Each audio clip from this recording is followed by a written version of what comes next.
So today let us start with one more small chapter from first year, that is P block elements. So in CET there will be one question from this, and even for NEET also there will be one question. So here majorly one should be familiar with its chemical properties of P block elements with reference to group 13 as well as with reference to group 14. Okay, so now let us discuss the simple MCQs with reference to the chapter P block elements. So first one, graphite is a soft solid lubricant, extremely difficult to melt. The reason for this anomalous behavior is that graphite is an allotropic form of carbon. It is a non-crystalline substance. It has carbon atoms arranged in large plates of rings of strongly bounded carbon atoms with weak interplate bonds. It has molecules of variable molecular masses like polymers. So one should know that when we start to discuss about graphite exists in the form of its layers which has sp2 hybridization. So this graphite has carbon atoms. Here the carbon atoms are arranged. Here the carbon atoms are arranged in large plates. So they are arranged in large plates of rings which is strongly bonded with carbon atoms with weak interplate. They are bonded with carbon atoms with weak interplate bonds. So here when we go through with the entire explanation, along with this weak interplate bonds, they are held by a weak van der Waals forces.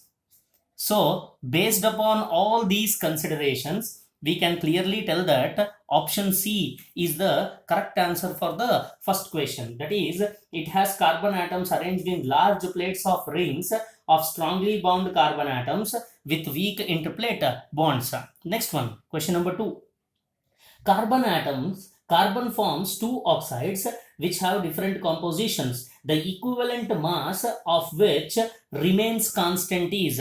So here one should know that the equivalent mass of a substance, we should know that the equivalent mass of a substance have different values, and these different values are different under the different conditions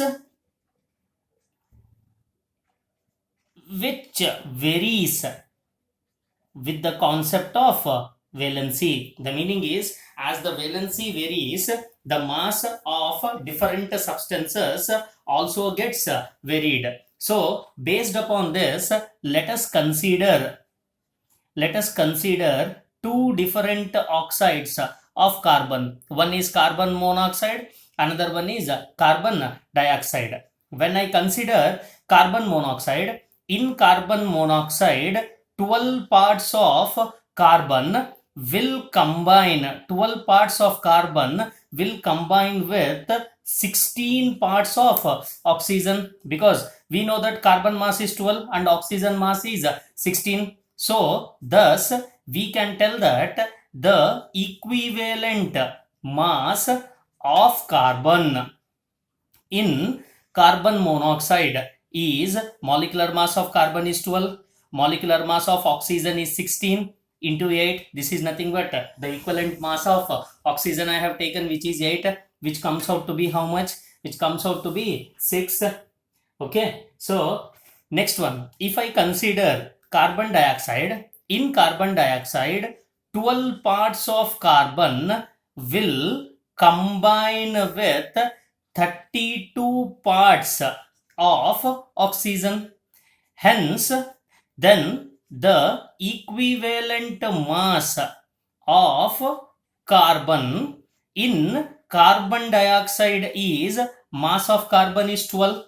Okay, so into mass of oxygen is how much? It is 32. Equivalent mass of oxygen is 8, which comes out to be 3. So here carbon mass is varying, but the mass with reference to oxygen will remain constant. Hence the correct option for the given question is oxygen, which is given by the option A.